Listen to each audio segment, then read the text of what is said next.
Baik. Di dalam bab ini penulis rahimahullahu taala menyebutkan sebuah ayat dan menyebutkan 4 hadis dari Rasulullah sallallahu alaihi wasallam. Adapun ayat beliau berkata wa qaulullahi ta'ala, dan firman Allah taala, alladzina amanu wa lam yalbisu imanahum bidzulmin ulaika lahumul amnu wa hum muhtadun. Orang-orang yang beriman dan tidak menodai keimanannya dengan kezaliman, yaitu dengan kesyirikan. Ulaika lahumul amnu wa hum muhtadun. Mereka itulah orang-orang yang mendapatkan rasa aman, dan mereka itulah orang-orang yang mendapatkan hidayah. Iya. Baik.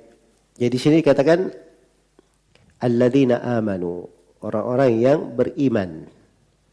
Orang-orang yang beriman maksudnya orang-orang yang bertauhid, yang mengikhlaskan ibadahnya hanya untuk Allah Subhanahu wa taala.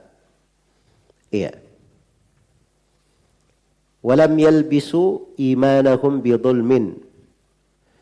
Dan mereka tidak mencampur, tidak menodai keimanannya dengan kezaliman. Kezaliman itu akar maknanya di dalam bahasa adalah wada'u syai' fi ghairi mawdi'ihi. Meletakkan sesuatu bukan pada tempatnya. Itu kezaliman namanya. Ya, kalau dia meletakkan sesuatu bukan pada tempatnya, maka itu disebut sebagai apa? Sebagai kezaliman. Dan kezaliman di dalam makna umumnya, itu oleh Rasulullah sallallahu alaihi wasallam dibagi menjadi 3 kezaliman itu. Yang pertama ada namanya dzulmun la yughfaru.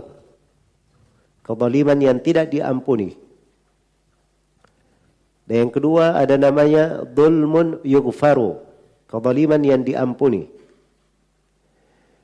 Dan yang ketiga ada namanya dzulmun la yutraku. Kezaliman yang tidak ditinggalkan, tapi akan diperhitungkan dan dihisab. Ini 3 jenis kezaliman. Adapun kezaliman yang pertama, dzulmun la yughfaru, kezaliman yang tidak diampuni, itulah kesyirikan. Itulah kesyirikan. Ya, dan makna tidak diampuni, maksudnya tidak diampuni kalau dia meninggal dalam keadaan belum bertobat dari kesyirikannya. Iya. Adapun kalau dia bertobat dari kesyirikannya, Allah mengampuni seluruh dosa, termasuk dosa apa? Dosa kesyirikan. Dengan dalil firman Allah Subhanahu wa taala, "Qul ya ibadiyalladzina asrafu ala anfusihim la taqnatu min rahmatillah, innallaha yaghfirudz dzunuba jami'an, innahu huwal ghafurur rahim." Katakanlah ya hamba-hambaku yang melampaui batas atas diri mereka, la taqnatu min rahmatillah. Jangan kalian berputus asa dari rahmat Allah. Sesungguhnya Allah mengampuni segala dosa. Sesungguhnya Allah Maha Pengampun lagi Maha Penyayang. Jadi semua dosa diampuni kalau seorang bertobat darinya. Maka mana kezaliman tidak diampuni, kesyirikan, kezaliman yang tidak diampuni, ini artinya kalau dia mati dalam keadaan apa? Tidak bertobat dari kesyirikannya. Ini sama dengan ayat Al-Quran ya. Innallaha la yaghfiru ayyushraka bih wa yaghfiru ma duna dzalika liman yasha. Sungguhnya Allah tidak mengampuni dosa kesyirikan dan mengampuni selain daripada itu bagi siapa yang Allah kehendaki. Itu artinya tidak diampuni, ya.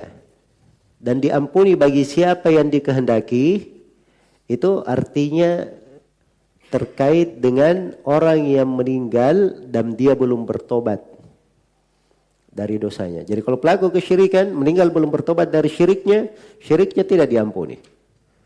Pelaku maksiat dia meninggal belum bertobat dari maksiatnya, maka maksiatnya Allah ampuni bagi siapa yang Allah kehendaki.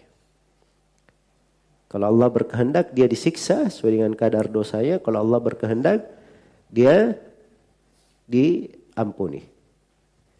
Tapi siapa yang bertobat dari dosa, syirik maupun selain kesyirikan, sebelum dia meninggal, maka Allah menerima tobat hamba. Baik, begitu cara memahami ayat-ayat ya.